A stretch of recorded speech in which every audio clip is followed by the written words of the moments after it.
Welcome to Board Certified, expert interview episodes about medical licensing exams and healthcare careers. I'm Cassandra, marketing specialist with Achievable, and we offer affordable, adaptive online prep courses for the USMLE Step 1, MCAT, PTCE, MPTE, CSCS, and others.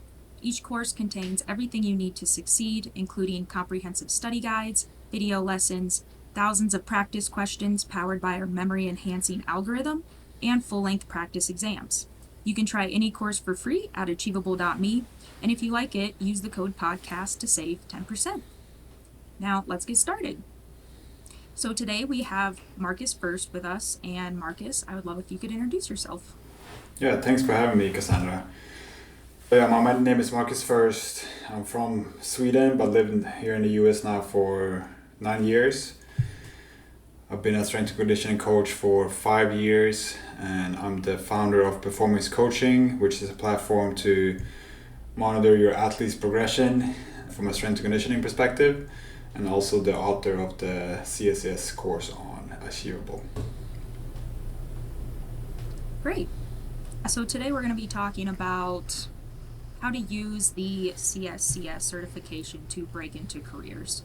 So to start it off, we'll just start at the beginning. You earn your certification, and now what are the first practical steps for someone as they embark on their career? The first step is pretty simple, is apply for internships. I think that's the biggest step because that gives you experience under your belt, and having the CSCS certification gives you an advantage against most other people that apply for an internship, because most interns that we have at the University of Florida usually don't have their CSCS certifications. So just having that, then it puts you at the top of the list, and obviously you need to do good in your interview and that stuff, but just having that certification and then applying for an internship gives you an advantage against other people, and then gives you the experience that you need.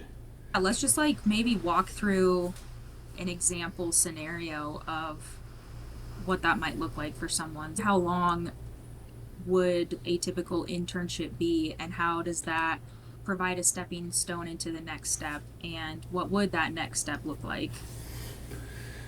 Yes, so first of all, internship within strength and conditioning, it might mean that you have to relocate. Obviously, if there's something close by, then go for that, but just don't be afraid to relocate. So move obviously to something that suits what you want to do, and then usually they're on average, I would say, a semester long, so a summer semester or a fall semester or a spring semester, so 6-ish months or 4 months around there. But obviously the longer you stay, the more experience you get, because this CSS exam is great, you need that knowledge, but having the experience is something that you can't get from just reading a textbook or taking a course. So getting the experience from an internship is crucial. I imagine that you probably do a lot of networking at that time too. Yeah. Try and meet people and connect with people who are doing what you want to be doing, and a lot of times that can lead to other opportunities, right? Yes, that's correct. So usually, yes, this is a very broad example, but usually when you start an internship, depending on the coach that you're working under, you'll probably be just shadowing at first, so more like standing on the side and observing, and then as they get more comfortable with you, you'll get more hands-on experience working with athletes, maybe working one-on-one with some athletes, and then networking becomes crucial in this aspect of your career, because a lot of jobs are giving to people that the hiring committee knows, or if someone recommended them or whatever it is. So just having a good network within this field is very crucial and can help you a lot. So just showing them your best side, and so they can give recommendations for you, is crucial. Yeah. As far as different career paths you could go down, right? You could get into collegiate sports, you could get into professional. There's even like tactical and like military paths that you can take. Can you go through some of those paths and maybe what they look like? Yeah, so let's start with high school. High school, usually you would have a lot of teams. Most high schools, they have one strength coach, and then all sports fall under that strength coach. So they will take care of all the teams, do all their training in the weight room, and then obviously they would work with the population that is a little bit younger, and then collegiate, a little bit older, depending on if there's like a bigger D1 school or smaller like D2 school. So the bigger the school, the more strength coaches they have on staff. So for instance, I have 4 teams that I work with, and I have the most team out of any strength coach at University of Florida. There's some strength coaches that only have 1 team that I work with. So like the bigger the school, the less sports a strength coach is assigned, so to say. And then like D2 school is usually similar to high school. This is usually 1 or 2 strength conditioning coaches for the whole school. And then from a military or tactical, it's maybe you work with a certain division within the military, and then you're responsible of all their workouts. And then from a pro perspective, then you usually work with 1 team. So say that you work with baseball, so then you're responsible for all the baseball athletes obviously on the team. And then usually in pro it works a little bit different because there's a lot of money, so some of them might have their own strength and conditioning coaches on the side, but they usually have a mandatory amount of hours that they need to spend with you. And sometimes you need to work together with their own strength and conditioning coaches that each of the pro athletes have. But that's the biggest difference, I would say. Like from a pro level, you're more of their colleague. Like you're a colleague to the athletes because they earn so much money. While the lower you go, like you're more of their superior, if that makes sense. Yeah, that's a really interesting perspective, but it does make sense.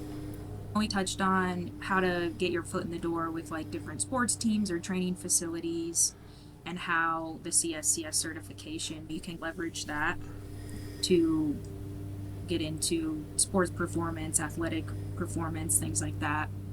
What are the other options that aren't necessarily like sports related? Like what other pathways could you do other than maybe like military? What do those kinds of journeys look like? Yes, you could still get into personal training, or you could be just a nutritionist that doesn't necessarily work with athletes. And just having this certification gives you a huge advantage against other like applicants. Like for instance, we hired on a nutritionist recently, and they had the CSCS certification, and that like for us it just gave us, okay, this person does not only have knowledge about nutrition but they also understand the training aspects of it. So that's just, the more certifications and the more knowledge you have, the more credibility you get. So anything that is related to performance and health, I would say, any fields within that, it's very advantageous to have the CSCS certification. Yeah, that makes sense. Going back to the technology aspect of things and how that has developed in the field, especially with sports, I think that is becoming a huge thing. You had mentioned about how expensive a lot of these tools are, and obviously these professional, even college teams, they have those resources to utilize those things. Can you just talk about some of the advantages to that? Not only how can it improve performance, do you say that it's also like almost imperative to have those tools, because if not, you're kind of left in the dust a little bit? Yes and no. It's definitely an advantage to have those tools, but I still think you can be very successful and progress your athletes a lot by not having them. It's just, it makes things easier. It's the biggest thing. It's like another feedback tool.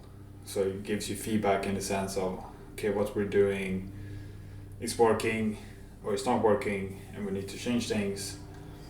So it just makes data collection much easier, which is obviously a huge advantage, but at the end of the day, like, you don't necessarily need it to be successful in your field. And for obviously there's a lot of budget dependent how much money you have, but just because whoever you work for don't have the money to buy these expensive technology pieces, don't be discouraged. I think you can be very successful without it, and you can have a lot of success with your athletes regardless of these tools. It's just, at the end of the day, it just makes things a little bit easier. So if you don't have it, you might have to work a little bit harder or a little bit more just to collect all the data, if that makes sense. Yeah, definitely. Is there anything that you think we missed that you want to make sure we talk about? The internship, back to that, I just think it's, if this is the career path you want to go down to, like, you should apply for an internship even though you haven't even got the certification yet. Because like I mentioned earlier, a lot of the interns that we have, they don't have the certification, and they're just trying to figure out if this is what they want to do in their career. So just getting that experience gives you a lot, like, not only on your resume, but also gives you as an individual the idea if this is something that you want to do. And then to get your foot in the door for an internship, just reach out to people as many as you can in areas and fields that you want to potentially work in or get more experience in, or whatever you think is interesting.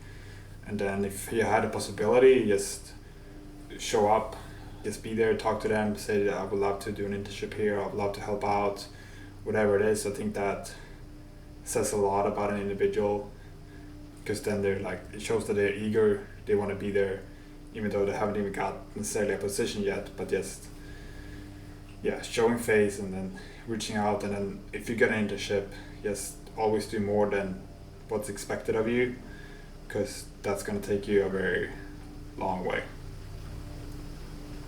Yeah, that's great advice. Thank you so much. This has been Board Certified, hosted by Cassandra from Achievable with Markus Fürst. And Achievable has great online courses for the USMLE Step 1, MCAT, PTCE, MPTE, CSCS, and others. You can try them out for free at achievable.me.